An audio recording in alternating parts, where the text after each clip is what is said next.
Tigray military blocked people today, stopped them from protesting in a zone in Tigray today. Welcome to my views and news. Thanks for watching the channel. Two main news stories in this video. Firstly, two protest rallies were planned for today in Tigray. One protest was blocked by Tigray military and the other was held. Secondly, TPLF is requesting international community to intervene, showing that federal government is not showing flexibility to engage in talks with the Tigray People Liberation Front. TPLF has written a letter to international diplomatic missions and international partners. The letter is full of criticism of the Ethiopian federal government. Let's start, viewers. Firstly,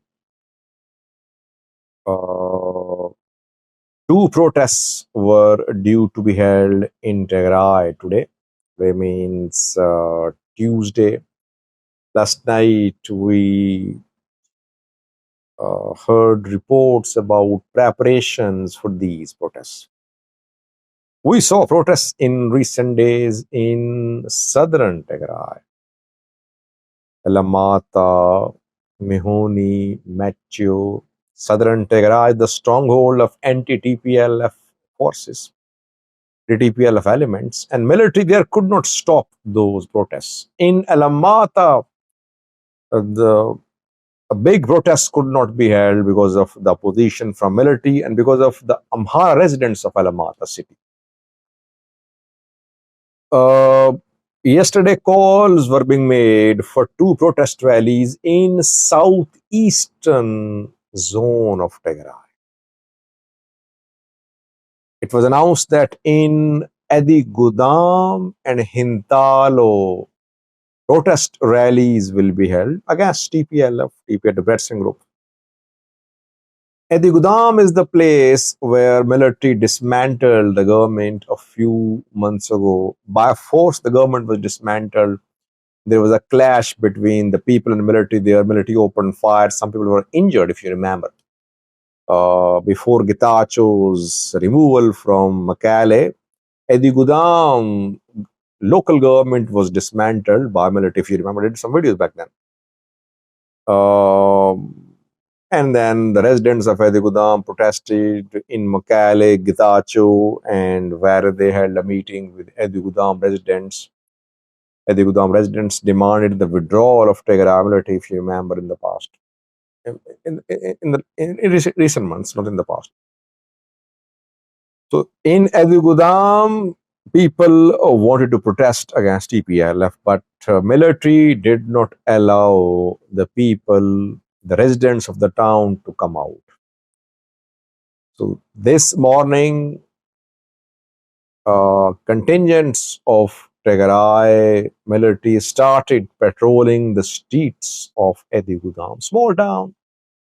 No one was allowed to come out to protest in support of Getachew, against TPLF. Some people managed to protest in Hintalo. Hintalo Vajrat is the name of the Warada where Adi Gudam is located. The Warada is situated in southeastern zone of Tigray.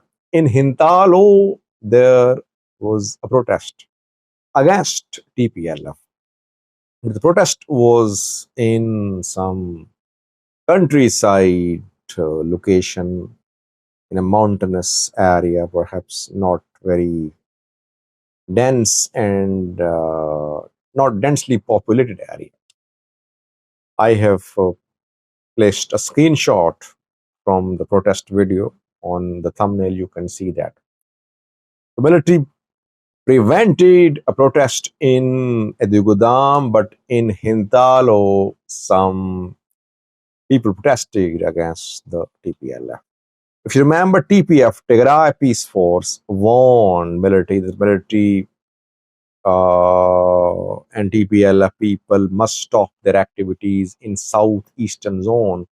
TPLF people, TPLF fighter, TPF, not TPLF, TPF fighters, Tigray peaceful dissident fighters.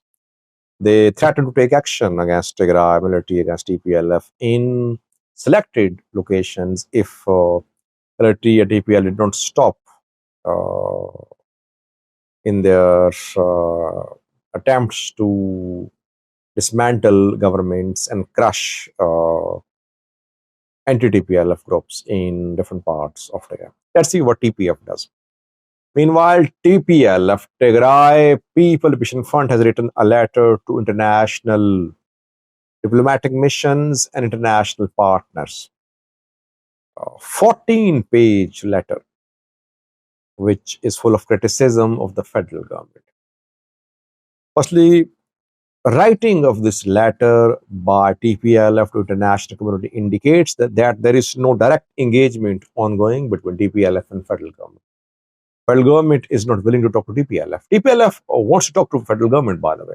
Why? To solve the issue of its status restoration. Federal government is not showing flexibility. That is why TPLF is trying to involve international community.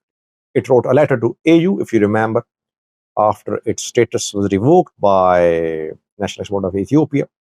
It demanded an emergency meeting of AU and AU Peace and Security Council. Now it has written to international diplomatic missions. TPLF says that federal government is violating Pretoria deal. TPLF is not in contact with Eritrea. Foreign forces, non-ENDF forces, still in occupation of Tigray territories. Tigray is still under siege. Fuel is deliberately being denied to Tigray. There is travel ban on Tigray. People are in dire need of aid. But the issue of Maravulkai Sagade not being solved, return of IDPs is being delayed. Basically, the Ethiopian federal government is violating Pretoria deal. This is the time for international community to step in and solve the issue. If the issue is not solved, it could lead to another catastrophe in Ethiopia. After TP wrote this letter, it was written on Sunday, I think. It was written on Sunday, then today, on Tuesday, Arvind Masinga, American ambassador to Ethiopia, visited Shire, where he met with TPLF leaders. He met with Tigray general. There is a video on that. So, after the request by TPLF for international to intervene, U.S. ambassador visited Tigray.